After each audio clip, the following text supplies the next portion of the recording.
నమస్తే, సనాతన ధర్మ ప్రేక్షకులకి స్వాగతం. మనతో పాటు ఒక ప్రత్యేక అతిథి ఉన్నారు. వారు వచ్చేసి ప్రముఖ ఆధ్యాత్మికవేత్త, జ్యోతిష వాచస్పతి బ్రహ్మశ్రీ పోతుకుచ్చి చంద్రమౌళి శాస్త్రి గారు మనతో పాటు ఉన్నారు. వారితో మాట్లాడతాం. గురుగారు నమస్కారం అండి. శ్రీమాత్రే నమః. నమస్కారం తల్లి. గురుగారు, రాబోయే May 16th శని జయంతి అంటున్నారు. అంటే ఆ రోజు అమావాస్య శనివారం రెండు కలిసి వస్తాయి ప్రత్యేకంగా. అంటే ఏ రాశుల వారికి అంటే జర బాగోకపోవడం ఇలాంటివి ఉంటాయి కదా, అలాంటి వాళ్ళకి ఏమైనా పరిహారాలు చేసుకోవచ్చా? ఆ రోజు ప్రత్యేకత ఏంటి? అసలు శనీశ్వరుని యొక్క పేరు ఎత్తగానే నాకు చాలా ఆనందం అనిపిస్తుంది. ఎందుకంటే ఆయన యొక్క మంత్ర జపాలు చేసి శని అంటే నాకు చాలా ఇష్టం. అందరూ ఇష్టపడాలి. చాలా మంది భయపడతారు. అదే అంటే నాకు కూడా ఒక్కొక్కసారి అనిపిస్తుంది, చాలా మంది భయపడుతూ ఉంటారు. నేను కూడా మనసులో అనుకుంటుంటా, ఎందుకు భయపడ్డం దేనికి? ఆయన కొంతమంది ఏమో చాలా బాగా చెప్తారు. అంటే భగవంతుడిని భయపడుతూ మనం పూజించకూడదు కదా. అది అసలు ఏంటి, అసలు మన ఈ ప్రత్యేకత ఏంటి? శనివారం అమావాస్య రెండు కలిసి రావడం వల్ల ఏమైనా ప్రత్యేకమైన? తప్పకుండా అమ్మా, ఇది ఒక రకంగా ప్రత్యేకతని మనం చెప్పుకోవాలమ్మా. ఎందుకంటే మనకున్నటువంటి నవగ్రహాలలో ఏ గ్రహం పేరు ఎవరు మాట్లాడరు, తొందరగా మాట్లాడరు. మేమంటే అన్ని గ్రహాలని టచ్ చేసుకుంటాం, తప్పదు. అంతరిక్షంలోకి వెళ్ళి అన్ని గ్రహాలని చూసి రావాల్సిందే మాలాంటి జ్యోతిష్యం. కానీ ఎంతసేపు మాకు వచ్చే ఫోన్లు కానివ్వండి, మా ఎదురుపడ్డ వాళ్ళు కానివ్వండి, గురువు గారు మాకు శనిదోషం బాగా ఉందండి, శనిదోషం బాగా ఉందండి, నవ్వు వస్తుంది. శనిదోషం ఉంటే అత్యద్భుతమైనటువంటి ఎత్తుకు ఎదుగుతారు వాళ్ళు. అంటే ఏలినాడి శని 7.5 సంవత్సరాల్లో ఆయన ఎక్కడో ఒకడ మెల్టింగ్ పవర్ ఇస్తాడమ్మా. చాలా మిరాకిల్స్ ఉంటాయి. అసలు ఆ 7.5 సంవత్సరాలు ఎన్ని రకాల అగాధాలను చూస్తారో, ఎన్ని రకాలైనటువంటి ఆనందాలను చూస్తారో అనుభవించిన వాళ్ళకే తెలుస్తుంది. అది కూడా జన్మజాతకంలో దశలు అంతర్దశలు వాళ్ళ జన్మజాతకం బాగుంటే మటుకు శని భగవానుడు ఇచ్చేటటువంటి ప్రతి సమస్యని వీళ్ళు ఛాలెంజ్గా తీసుకొని చాలా చాలా మంచి మూమెంట్స్ని అనుభవిస్తారు. ఎందుకంటే అమ్మా, శని నల్లగా ఉండేటటువంటి మంచి అని అనుకుంటారు యాక్చువల్లీ, నలుప, కానీ ఆయన నీలం ఛాయలో కూడా ఉంటాడమ్మా. శని రాహువులకి సంబంధం ఉంది. రాహు ఏమో నల్లగా ఉంటాడు. కాకపోతే ఏంటంటే ఇక మేము కూడా శాస్త్రంలో నీలపు వర్ణము రాహుకి ఇచ్చారు, శనికి నలిపిచ్చారని చెప్పి అనుకుంటాం. ఇందాక మీరు అన్నారు మే 16వ తేదీ 2026 సంవత్సరం, మరి అమావాస్య అనగానే అందరూ భయపడతారు కదా. అవును. అమావాస్య అమ్మాయి పుడితేనేమో సంతోషపడతారు. దానికి మళ్ళీ వేరే రీజన్స్ ఉన్నాయి. ఒకప్పుడు అమ్మాయి పుడితే ఏంటంటే అమావాస్య రోజున పెళ్ళిళ్ళు కాదేమో, అమావాస్య రోజు పుట్టిందని చెప్పి దాన్ని పెద్దవాళ్ళు అమావాస్య రోజున అమ్మాయి పుడితే లక్ష్మీ కటాక్షం కలుగుతుంది అని అలా చెప్పుకుంటూ వచ్చారని నేను భావిస్తున్నాను. అది ఎంతవరకు నేను తర్వాత. అమావాస్య అనేటటువంటిది మనకు ఉన్నటువంటి ఎన్నో రోగాలని నివారణ చేసేటటువంటి పరిష్కార మార్గమైనటువంటి రోజు. ఆ రోజున ఎంత మౌనంగా ఉండి ఎంత భగవద్ ధ్యానం చేసేటటువంటి అవకాశం ఆ రోజే తీసుకోవాలి. ఎందుకని అమావాస్య రోజు ఎవరు ఏ పని పెట్టుకోరు, ఏ శుభకార్యానికి వెళ్ళరు, ఎవరితో కొంతమంది అయితే మాట్లాడరు. వాళ్ళ ఇంట్లో కూడా సాధ్యమంతకు ప్రశాంతంగా ఏదైనా కొత్త పని చేయాలన్నా కూడా అమావాస్య రోజు ఈ రోజు చేయకూడదు అని అంటూ ఉంటారు. మేము చెప్పమండి, 2 రోజుల ముందు చెప్పము, 1 రోజు తర్వాత మేము జాతకాలు చెప్పము. మా గురువులు కూడా మంత్రభాగాన్ని చెప్పరు. అంటే అవి పనికిరానటువంటి రోజులు అవి. చంద్రబలం, చంద్రుడు ఎప్పుడైతే సూర్యుడితో మిక్స్ అవుతూ ఉంటాడో ఆ సమయంలో మానసిక బలం తక్కువగా ఉంటుంది. మనకు పడేదే చంద్రుడి యొక్క కిరణాలు. భూమికి దగ్గరగా ఉన్నది ఎవరైనా అంటే చంద్రుడు. ఆ చంద్ర కిరణాల ద్వారా మనకి ఎంతో మానసిక శక్తి వస్తుంది. అది దుర్యోర్యం, కాస్త నిర్వీర్యం అవుతుంది. కాబట్టి ఆ రోజున ఎవరు తొందరగా పనులు పెట్టుకోరు. అట్లాగే కొంతమంది ప్రమాదాలు కూడా ఎక్కువగా అమావాస్య రోజులే జరుగుతూ ఉంటాయి. అది వాళ్ళ యొక్క జన్మ జాతకాన్ని బట్టి ఉంటుందిలేండి. కొంత భయంతో కూడా జరుగుతూ ఉంటాయి. మరి ఇలాంటి అమావాస్య రోజున మే 16వ తేదీన శనివారం రావడం ఇంకా విశేషం. ఎందుకంటే అమావాస్యకి అధిష్టాన పితృదేవతలైనా కూడా మరి ఇక్కడ శనికి యముడికి చనిపోయినటువంటి పితృదేవతలు అందరికీ ఇంటర్లింక్ సిస్టమ్ ఉందిగా. మరి అంటే శని భగవానుడు అమావాస్య మనకి ఆకాశంలో నల్లగా ఉంటుంది, ఎక్కడా కనపడదు, ఏది చంద్రబింబం కనపడదు. మరి అది చూసి భయపడతాంగా. అమావాస్య అది పౌర్ణమి రోజు వచ్చి చంద్రుడికి నమస్కారం చేసుకుంటాం అమ్మవారి స్వరూపంగా. కాబట్టి మరి అమావాస్య రోజున అధిపతి శని భగవానుడు. ఆయన వారం అవ్వటం, మనకున్న 7 వారాల్లో శనివారం. ఆ శనివారం కూడా దేవాలయాల్లో చూడండి, శని చక్కగా మెరిసిపోతూ ఉంటాడు, నువ్వుల నూనెలు పోస్తూనే ఉంటారు, నువ్వుల నూనెతో నువ్వులతో అర్చన చేస్తారు, బెల్లం నివేదనలు, ఉప్పులు, వాళ్ళ ఇష్టం, అసలు వాళ్ళ మనసుకి ఏది వస్తే చేసేస్తూనే ఉంటారు. భయంతో చేసేవాళ్ళు 99 మంది అయితే, మంచి మనసుతో శని యొక్క అనుగ్రహం కావాలని చేసేవాళ్ళు ఒక్కళ్ళు ఉంటారు. అదే 100 మంది అదే భగవద్ధ్యానంతో చేయమనండి, కంపల్సరీ వాళ్ళకి శని అనుగ్రహం కలుగుతుంది. భయంతో చేస్తే ఆయన ఏం చేయగలుగుతాడమ్మా? అరే నేను మీకు మంచి చేయాలనుకుంటే మీరు నన్ను చూసి భయపడుతుంటే నేను ఏం చేస్తాను? అంతే కదా. ఇప్పుడు నార్మల్గా ఒక విషయం చెప్పుకుందామండి, మనం ఒక ఎమ్మెల్యేనో సీఎం దగ్గరికి వెళ్ళి కలవాలి, మనం ఏంటి భయపడుతూ ఉంటాం. ఎందుకు? మనం ఓటేస్తేనే కదా వాళ్ళు గెలిచింది. వాళ్ళు రెడీగా ఉంటారు, రండ్రా బాబు మీకు ఏం సమస్యలు కావాలన్నా మేము ఉన్నాము, మేము తీరుస్తామని. సరే, కింద ఉన్న వాళ్ళ వల్ల సమస్యలు వస్తే తర్వాత మనం ఆయన దగ్గరికి వెళ్ళంగానే ఏదో తెలియని భయము, అనుకున్న మాటలు కూడా మాట్లాడలేము, ఏం చేయలేము. ఎందుకని? ఆయన మనిషే, ఏది ఆ పిఎంఓ సీఎంఓ ఎమ్మెల్యే. మరి ఆయన దగ్గరికి వెళ్ళేంత వరకు భయపడి, ఆయన దగ్గరికి వెళ్ళాక భయపడి, ఇంకెప్పుడండి మనం ధైర్యంగా ఉండేది? పొజిషన్కి భయపడతారు.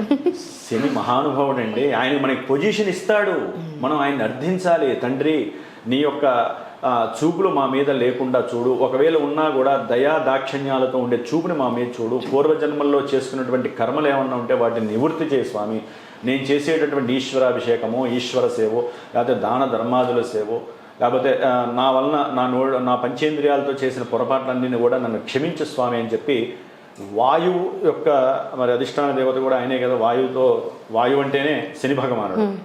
అందుకనే ఎవరైతే అమావాస్య రేపు మే 16వ తేదీన తెల్లవారుజామున లేచి ప్రాణాయామం అట్లీస్ట్ 19 నిమిషాలు చేయాలి. శని సంఖ్య 19,000 సార్లు జప సంఖ్య ఉంటుంది. అందుకని 19 సార్లు ఎవరైతే ప్రాణాయామం అనుభవం ఉన్నటువంటి వాళ్ళు ప్రాణాయామాన్ని కనుక చేసుకున్నట్లయితే ఆయుష్ పెరుగుతుంది. ఇలాంటి రోజుల్లో మనకి శనిత్రయోదశి వినే ఉంటారు కదా, శనిత్రయోదశికి అంత పవర్ ఉంటే శని పుట్టినరోజుకి ఇంకెంత పవర్ ఉండాలి? అది ఆ రోజున అమావాస్య అవటం. అందుకని ఎవరైతే గనక కంపల్సరీ అందరూ కూడా ప్రాణాయామం చెయ్యండి. యోగాలో మొట్టమొదటి స్టెప్ ప్రాణాయామము. తర్వాత మీరు ఎన్ని ఆసనాలు వేస్తే ఆ అంగాలకి అవయవాలకి శక్తి వస్తుంది. అసలు ఆక్సిజన్ రావాలంటే ప్రాణాయామమేక.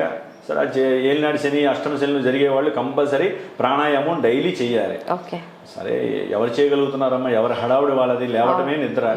దీంట్లో ఇంకా విశేషం ఏంటంటే అమ్మ, నిద్రకి కూడా ముఖ్యమైన గ్రహం ఎవరంటే శని భగవానుడు. మనిషి ప్రశాంతంగా నిద్రపోవాలన్నా, నిద్ర పట్టకుండా చేయాలన్నా శని యొక్క దీంట్లోనే ఉంటాయి. ఈ ఏళ్ళనాడు శనిలో భయపడేది అదే, నిద్ర పట్టదు, అప్పుల బాధలు, అవతల వాళ్ళు పెట్టేటటువంటి మానసిక సమస్యలు, కుటుంబంలో వాతావరణం చెడిపోవటం, తిన్నటువంటి ఆహార లోపం వలన శరీరంలో ఎన్నో సమస్యలు, అవన్నీ కూడా ఇప్పుడే వస్తాయి. కరెక్ట్గా అట్లా టాలీ చేసి పెట్టాడమ్మా అంతరిక్షంలో భగవంతుడు.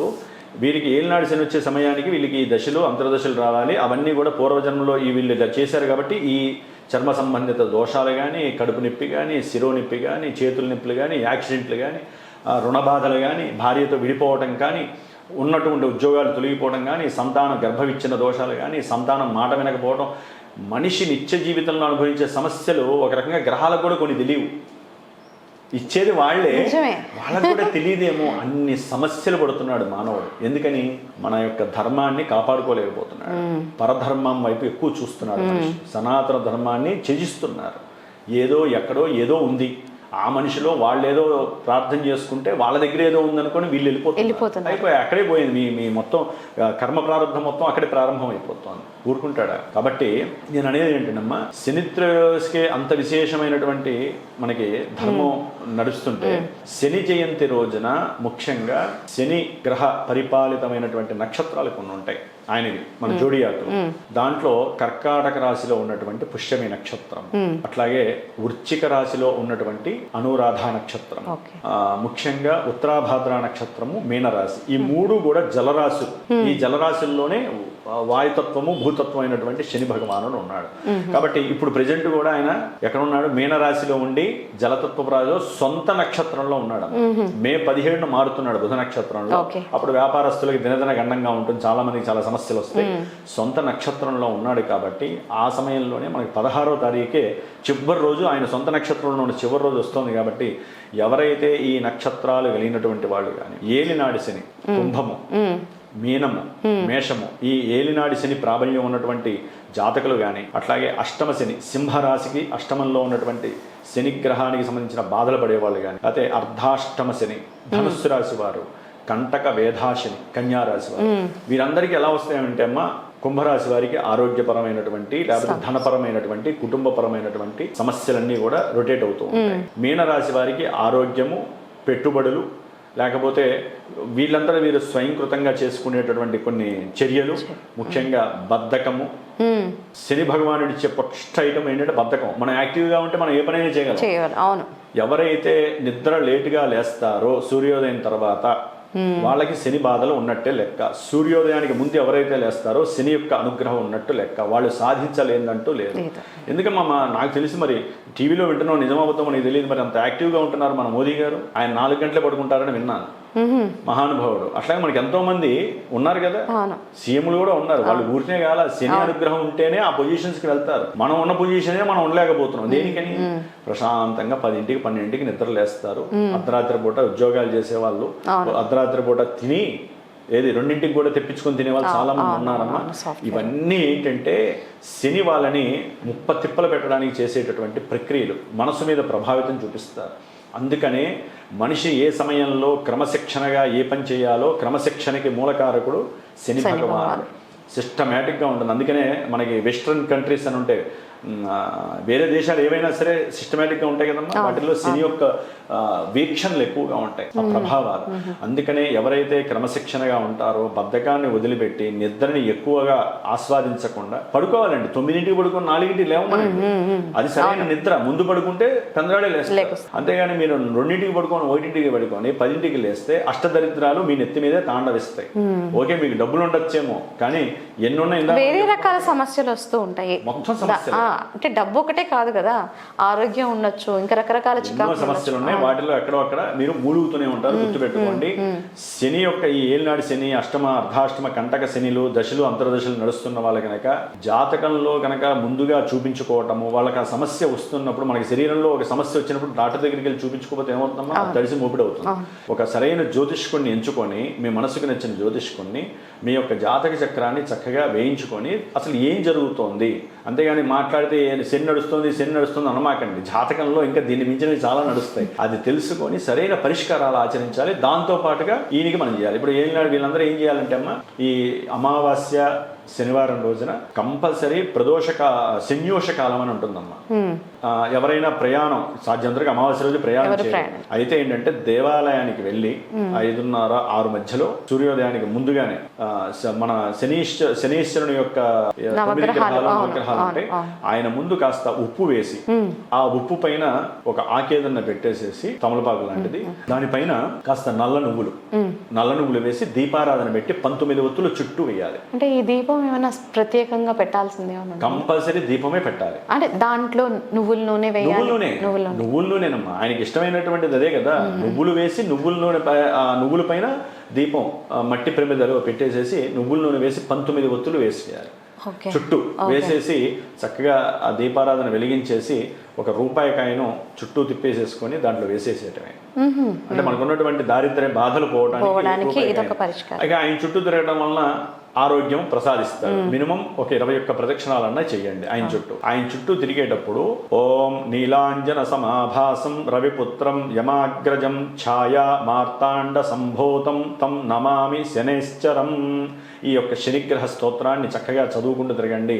ఇది కూడా రాకపోతే ఓం శనేశ్వరాయ నమః, ఓం శనేశ్వరాయ నమః జపం అమ్మ. ఈ జపంతోనే దేవుళ్ళు మనల్ని ఆస్వాదిస్తారు. మనల్ని ఇప్పుడు మేము ఉన్నామమ్మా, మా పీఠంలో బాలేని వాళ్ళు ఉంటారు. ఇప్పుడు ఈ ఏలినాడు శనులు కానీ జాతకంలో బాలేనటువంటి గ్రహాలకు సంబంధించి ఒక జపాన్ని ఇప్పుడు సూర్యుడికి 6000 సార్లు, శనికి 19, రాహుకి 18, ఇట్లా ఇన్ని వేల సార్లు జపాన్ని చేస్తూ ఉంటాం కొంతమంది బ్రాహ్మణులు కూర్చొని. అంటే వాళ్ళు చేసేది వాళ్ళు చేయాలి, మేము చేసేది మంత్రబలం. డైరెక్ట్గా కిరణాలకి లింక్ అయిపోయేటటువంటివి ఫ్రీక్వెన్సీస్ అంటారు కదా.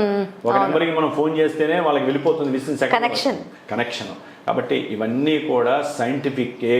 ఇది శాస్త్రాన్ని మాది సైంటిఫిక్ అని విడదీయక్కర్లా. మన శాస్త్రమే సైన్స్ అయింది. ఆ సైంటిఫిక్ రీజన్సే మనల్ని కాపాడుతున్నాయి. కాబట్టి ఆ ఫ్రీక్వెన్సీస్ని అందుకోవాలంటే తప్పనిసరిగా ఆ రోజున ఎవరైనా సరే అమావాస్య రోజు పుట్టిన వాళ్ళైనా, లేకపోతే శనికి సంబంధించినటువంటి ఇందాక ఎన్నో దోషాలు, కోర్టు కేసులు బాగా ఆలస్యం అవుతున్నా, సంతానం కలగకపోయినా, జాతకంలో కూడా ఈ శని దోషం వల్లమ్మా సంతానం కలగదు, ఆరోగ్య సమస్యలు కూడా ఉంటాయి, ముఖ్యంగా దీర్ఘకాలిక అనారోగ్య సమస్యలు అంటారు. అవి క్యాన్సర్స్ కావచ్చు, లేకపోతే మోకాల నొప్పులు కావచ్చు, లేకపోతే లోపల ఆరోగ్యాల్లో ఏదో ఒక సమస్య పట్టి పీడిస్తూ ఉంటుంది. అలాంటి వాళ్ళు కావచ్చు. ముఖ్యంగా చదువుకుంటూ విద్యలో ఆటంకాలు ఏర్పడ్డా, ప్రమాదాలు ఎక్కువగా జరుగుతున్నా, తండ్రి కొడుకులకి పడకపోయినా, లేదా కట్టే ఇల్లు ఆగిపోయి ఎన్నో సంవత్సరాలైనా సరే కట్టకుండా పాడుపడిపోతాయి చూసారా, అలాంటి ఇల్లులు కానీ, ఎవరైతే ఇంట్లో నీట్నెస్ లేకుండా ఎప్పుడు చండాలంగా ఉంచుకుంటారో వాళ్ళ ఇంట్లో ఎప్పుడు కూడా జ్యేష్ఠాదేవి పరిస్థితి, లక్ష్మీదేవి ఎక్కడ వస్తుంది. అందుకని ఇవన్నీ కూడా నెగిటివ్గా ఎవరైతే ఉన్నారో, ఎవరైతే స్నానాలు చేయరో, సూర్యోదయానికి ముందే స్నానం చేయరో వాళ్ళకు కూడా శని యొక్క అనుగ్రహం కలగదు. అట్లాగే ఇప్పిన బట్టలే వేసుకుంటూ ఉంటారు ఎక్కువ, చినిగిన బట్టలు వేసుకున్నా, కాలిన బట్టలు వేసుకున్నా, ఇవన్నీ కూడా దరిద్రాలకి హేతువు. వీటన్నిటికీ శని యొక్క వీక్షణలే కారణము. వాటిని ఎదుర్కోవాలంటే ఎవరైనా సరే ఈ రోజున మీరు చేయవలసింది చేస్తూ, ఎవరినైనా సరే బ్రాహ్మణ్ని ఏర్పాటు చేసుకొని 8 బ్రాహ్మణ్ని మీకున్నటువంటి కుటుంబ రక్ష కోసము చక్కగా శనీశ్వరుడికి సంబంధించిన మూల మంత్రం ఉంటుంది. ఓం శమగ్నిరగ్నివిష్కరశ్చన్నస్తపత సూర్య శంబా తోవాత్వరప అపశ్రిత. ఈ మంత్రాన్ని 19,000 సార్లు జపిస్తాం మేము, 8 మంది బ్రాహ్మణులు. 3 గంటలకు కూర్చుంటే సమాప్తి అయిపోతుంది. తర్వాత ఒక నల్లటి బ్రాహ్మణి పిలిచి దానం ఇప్పిస్తాం మామూలుగా. కాబట్టి అట్లా ఎవరికి అనుకూలంగా ఉంటే వాళ్ళు చేయించుకోండి. లేదా అనుకూలంగా లేదు, పీఠం తరపున నేను చేస్తున్నాను కాబట్టి ఎవరైనా సంప్రదించండి. నేను చేసేటటువంటి ఆ పూజలో ఆ రోజు విశేషంగా హోమం పెట్టుకున్నానమ్మా. శని అంటే నాకు అమావాస్యకి నా యొక్క శ్రీమాత జ్యోతిషాలయ పీఠంలో ప్రతి అమావాస్యకి హోమం జరుగుతుంది. విశేషమైనటువంటి నవగ్రహాలు, నక్షత్రాలు, ముఖ్యంగా మృత్యుంజయ పాశుపత హోమం. మృత్యుంజయం అంటే ఆరోగ్యం పాడైనప్పుడే కాదమ్మా, మనకి కలిగే ప్రతి సమస్యకి, రాబోయే సమస్యలు ఏమన్నా ఉన్నా మనకు కాపాడబడుతుంది. హోమం ద్వారా కాపాడుతుంది. తొందరగా వాయువులో మిక్స్ అయ్యేది పొగే కదమ్మా, పొగే రాహువు కదా. ఇప్పుడు రాహువు ప్రెసెంట్ ఎవరింట్లో ఉన్నాడు? కుంభరాశిలో శని ఇంట్లో ఉన్నాడు. కాబట్టి శని రాహువులు ఆడుకునే విశేషాలు చాలా ఉంటాయి. కాబట్టి ఆ విధంగా చేస్తూ ఉంటాం. ఇంకా ఎవరికైనా చర్మ సంబంధిత దోషాలు కానీ, అనారోగ్య పీడలు కానీ ఉంటే గనక కొన్ని నల్ల నువ్వులు, అట్లాగే మినుములు నీళ్ళల్లో వేసి స్నానానికి ముందు ఒక అరగంట ముందు అవన్నీ వేసేసేసి చక్కగా దానికి సంబంధించినటువంటి స్నానము ఆచరించిన తర్వాత విడిగా మళ్ళీ మంచి నీళ్ళతో పోసుకోవటం విశేషం. లేదా వాళ్ళు దాన్ని పొడిలాగా చేసేసి నీళ్ళలో కలుపుకొని చేసుకోవచ్చు. అంటే ఆ ద్రవ్యాలు ఉంటాయి కదా, దానం ఇస్తేనే కాదు, కొంతమందికి అలా చేస్తేనే, ఇది కూడా శాస్త్రంలో ఇచ్చారు. వీటిని కూడా చేస్తారు. లెక్క ప్రకారం ఇంద్రనీలమును గోమేధికం కూడా నీళ్ళల్లో వేసి స్నానం చేసేస్తారు. సరే, అంత డబ్బులు ఎవరు ఖర్చు పెట్టలేరు కాబట్టి ఈ విధంగా చేయటం చాలా, జమ్మి ఆకు కానీ, జమ్మి వృక్షం కానీ, వేరు కానీ దొరికితే అది కూడా వేస్తే ఇంకా విశేషం. ఈ విధంగా చేస్తే గనక శని వలన, రాహు వలన కలిగే దోషాలన్నీ కూడా తుదముట్టించుకుపోతాయి. కాబట్టి ఈ అమావాస్య రోజున ఉపయోగించుకోండి. కొంతమంది మహాకాళేశ్వరుడు, ఉజ్జయిని మహాకాళేశ్వరుడు దగ్గరికి అమావాస్య శనివారం వచ్చినటువంటి రోజున ఎవరైతే వెళ్తారో వారికి జన్మ సార్థకతం కలుగుతుంది. శని దోషం అనేది జీవితంలో మళ్ళీ మీరు టచ్ కూడా చేయదు. కాలానికి అధిష్టాన దేవత ఆయన మహాకాళేశ్వరుడు. ఆయన రోజు మనకి టీవీలో చూపిస్తూ ఉంటారు, చూస్తుంటే ఒళ్ళంతా జలదిస్తూ ఉంటుంది. అక్కడ కాళికాదేవి ఉన్నారు, మహాకాళేశ్వరి. కాబట్టి కొంతమంది వెళ్ళే వాళ్ళు అయితే అక్కడికి వెళ్ళే అవకాశం తీసుకోవచ్చు. అట్లీస్ట్ శని భగవానుడికి మరి ఈయన ఒక్కడిని ఆరాధిస్తే పని అయిపోతుందే. ఈయన్ని కంట్రోల్ చేసేవాడు, ఈయనకి ఎన్ని పోర్ట్ఫోలియోస్ ఇచ్చినవాడు ఎవరై అంటే ఈశ్వరుడు. వీళ్ళుంటే ఇంకా అనుకూలంగా ఉంటే కనుక ఈ శనివారం పూట ఒక 8 లీటర్ల నువ్వుల నూనె తీసుకెళ్లి శివాలయంలో శివుడికి అభిషేకం చేయించండి. నువ్వుల నూనెతో అభిషేకం నేను చేసేవాడినమ్మా దేవాలయంలో ఉన్నప్పుడు. ఇవన్నీ ఏంటంటే అమ్మా, అసలు దోషాలను అట్లా తీసి పక్కన పడేసేటటువంటివి. శనీశ్వరుడికి మీ గోత్రనామాలు చెప్పి చక్కగా నువ్వుల నూనెతో చేసుకొని కింద పాత్ర పెట్టి ఆ నువ్వుల నూనె అంతా కూడా దాంట్లో తీసుకొని ఎవరికైతే మోకాలు నొప్పులు ఉన్నాయో రోజు రాసుకోవాలి. చెప్పులు అదే చర్మ సంబంధిత దోషాలు ఉన్నాయి అవి చేసుకోవాలి. రోజు ఆ నూనెని ఒంటికి రాసుకొని స్నానం చేస్తే ఆ దోషాలు అట్లా పోతాయని చెప్పి నాకు చెప్పారు. కాబట్టి కొంతమంది ఆ నమ్మకంతో నేను చెబుతున్నాను. అంటే ఆయనకి నిజంగానే మీరు చెప్పిన విషయాలన్నీ వింటుంటే చాలా అద్భుతంగా ఉన్నాయి, కొత్తగా ఉన్నాయి, అద్భుతంగా అనుభవించి మనకి చెప్పాలి. అద్భుతాన్ని వాళ్ళు అనుభవిస్తే కదా మీరు చెప్పేది. దానివల్ల మాకేం లాభం రాదు కదా. అవును, మాకు తెలిసిన విషయాన్ని గురుముఖత ఒక వీడియో ద్వారా 10 మందికి తెలియజేస్తున్నామంటే మాకు స్వార్థమేం లేదు, ఎవరికే స్వార్థం లేదు, మీకే మంచి జరుగుతుంది. కొంచెం కష్టపడతారేమో, తెలియనప్పుడు వాళ్ళకేం తెలియదమ్మా, తెలుసుకున్నప్పుడు చెయ్యాలి. కరెక్ట్, మన కోసం మనం చేసుకోవడంలో చెయ్యాలి. చేసి ఆ రోజు కూడా వీలుంటే ఒక 8 మందికో 19 మందికో అన్నదానం చెయ్యండి. లేని వాళ్ళకి కాళ్ళకి చెప్పులు అలాంటివి, నల్ల చెప్పులు ఎవరికైనా దానం చేయండి. రోడ్డు మీద ఎంతమంది తిరుగుతుంటారు, ఎవరికో ఒకరు మీ మనసుని నల్ల చెప్పులు దానం చేయండి. బ్రాహ్మడికి, నల్లటి బ్రాహ్మడికి ఇంత 1 కిలో బెల్లము, నువ్వుల నూనె, ఒత్తులు, ఒక బాండి, అట్లాగే నల్ల నువ్వులు 50 గ్రాములు, 1 కిలోంబో బియ్యం, ఇవన్నీ కూడా పెట్టి జపం అవి చేయించుకొని ఇవ్వడం వలన చాలా విశేషము. ఇక శని సింగనాపూరు, మనకి మందపల్లి లాంటి చోట అయితే ఆ రోజున ఉంటుందండి కిటకిట. మహానుభావుడు ఈశ్వరుడే అక్కడ, మందపల్లేశ్వరుడు అంటే మందేశ్వరుడు, శనిగాడైన చిన్న శివలింగం, ఆయన పైన నూనెలు పడుతూ ఉంటాయి. కాబట్టి ఆయనకి చేయకపోయినా మన ఇంటి దగ్గరలో ఉన్న శివలింగానికి చేసుకోవడం వలన కొంతే నువ్వులోనే మొత్తం చేసామండి, మొత్తం మాకు ఇచ్చేయమని అనకూడదండి. ఔషధప్రాయంగా మాత్రమే మీరు ఒక తీసుకెళ్లి కొంచెమే తెచ్చుకోండి, మిగతాది ఆ దేవాలయంలో వాళ్ళు వాడేసుకుంటారు, ఏదో రకంగా వాడుకుంటారు, అది ఇబ్బంది ఏం లేదు. సరే అభిషేకం చేయనన్నారండి దేవాలయంలో అర్చకులు, మేము చేయమండి అలాంటివి అని వాళ్ళు ఏమనకూడదు. ఈ 8 కిలోల నువ్వుల్లోనే చక్కగా మీ మనసులో మీకున్న బాధలు చెప్పుకొని ఆ శివాలయం పక్కన అక్కడ పెట్టేసేసి స్వామి రోజు దీపారాధనలో వాడేసేయండి. నువ్వుల నూనె శివాలయంలో ఎవరైతే ఇస్తారో, అంటే నేనున్నప్పుడు 19 కిలోలు చెప్పిన ఇప్పించేవాడిని. అదేంటి దేవాలయంలో వాడుకుంటాం కదా, ఆ ఖర్చు కమిటీ వాళ్ళకి మిగులుతుంది, వేరే దానికి ఖర్చు పెడతారు. ఇవ్వటం ద్వారా వీళ్ళు ఇచ్చిన నువ్వుల నూనె మినిమం ఒక 2-3 నెలలు వాడతాం కదా అఖండ దీపంలో. ఎక్కడికి పోతాయండి పుణ్యం అంతా. అంతేగా, అలాంటివన్నీ నేను ఎంతో అనుభవించాను కాబట్టి దాంట్లో ఆనందాన్ని పొందాలి. ఆ 8 కిలోలకి ఇప్పుడు ఉన్నటువంటి నువ్వుల నూనె 230 రూపాయలు ఉంది అని లెక్కలేసుకోకూడదు. పోనీయండి, అంటే రోజు వారి ఎంతో ఖర్చు పెడుతుంటాం భగవంతుడికి, కాస్తంత మనం ఖర్చు పెట్టిన ఎప్పుడు పెట్రోల్ ఖర్చు ఆపండి, లేకపోతే రెస్టారెంట్కి వెళ్ళకండి ఆ 4 రోజులు, ఆపండి, లేదా పాలు తగ్గించండి, 4 లీటర్ పాలు 1 లీటర్ పాలు. ఈ నువ్వులను ఇవ్వడం ద్వారా శనిగ్రహ ప్రభావం ఉన్నటువంటి వాళ్ళకి శివాలయంలో ఇస్తే ఎట్టి పరిస్థితుల్లో శుభాలు జరుగుతాయి, గుర్తుపెట్టుకోండి. నేను అనుభవించి చెప్తున్నాను, ఎంతో మంది నా భక్తులకి నేను చెప్పి ఇప్పించేవాడిని కాబట్టి దేవాలయంలో మోస్ట్ పవర్ఫుల్ అడ్వాన్స్డ్. అట్లాగే నల్ల నువ్వుల ఉండలు దొరుకుతాయి, అవి ఒక 8 మందికి దేవాలయంలో స్వామివారికి నైవేద్యం పెట్టి పంచి పెట్టండి, తప్పులేదు. అంటే కొంతమంది చూడగానే తీసుకోరు, శనిది మేము తింటామా అని చెప్పి అంటారు, తింటేనే ఫలం వస్తుంది, అది తెలియట్లా వాళ్ళకి. అంతే కదండి, వేరే వాళ్ళకి దానం ఇస్తే వాళ్ళు ఇస్తే దోషం, చాలా మంది భయపడతారు తీసుకోవడానికి. బెల్లంతో చేసినటువంటి మంచి ఆవు నెయ్యితో నల్ల నువ్వుండలు ఎవరైతే చేస్తారో అవి కనుక స్వామివారికి చక్కగా ఆరగింపు చేసి ఒక 8 మందికి మీరు చక్కగా పంచిపెట్టండి. విడిగా బయటకు వచ్చి పంచిపెట్టండి, ఎవరు కాదంటారు కదమ్మా. కొంతమంది జీడీలు పెడతారు, కొంతమంది తెల్ల నువ్వులు పెడతారు, నల్ల నువ్వుండలు కూడా దొరుకుతాయి. పెట్టడం వల్ల ఏంటంటే చాలా చాలా వైబ్రేషన్స్ ఉంటాయి. ఇలా మాట్లాడుకుంటూ పోతే చాలా చాలా విషయాలు మీకు తెలుస్తాయి. కాబట్టి ముందు ఇంకా మనకి శనిత్రయోదశులు వస్తాయి, జూలైలో వస్తాయి, అప్పుడు కొన్ని విషయాలు మనం చెప్పుకుందాం. సాధ్యమైనంత వరకు మీరు ఈ శనిత్రయోదశి అమావాస్య రోజున విశేషంగా జరుపుకోండి. నేను చెప్పిన దాంట్లో ఎక్కడో అక్కడ మీకు ఆ శనీశ్వరుడు యొక్క అనుగ్రహం జరిగి జీవితంలో ట్విస్టింగ్స్ అనేవి మాత్రం కంపల్సరీ వస్తాయి. వీలుంటే ఆ రోజున శివుడికి రుద్రాభిషేకం, ఒకవేళ ఆయన చేయకపోతే నువ్వులతో పాలతోనైనా సరే నమక చమకాలతో అభిషేకం చేసి తీర్థం తీసుకోండి. మీకున్న దీర్ఘకాలిక వ్యాధులు చాలా వరకు కుదురుపడతాయి. చాలా చక్కటి విషయాలు చెప్పారు, ధన్యవాదాలు గురుగారు. శుభమస్తు. ఓం నమః శివాయ.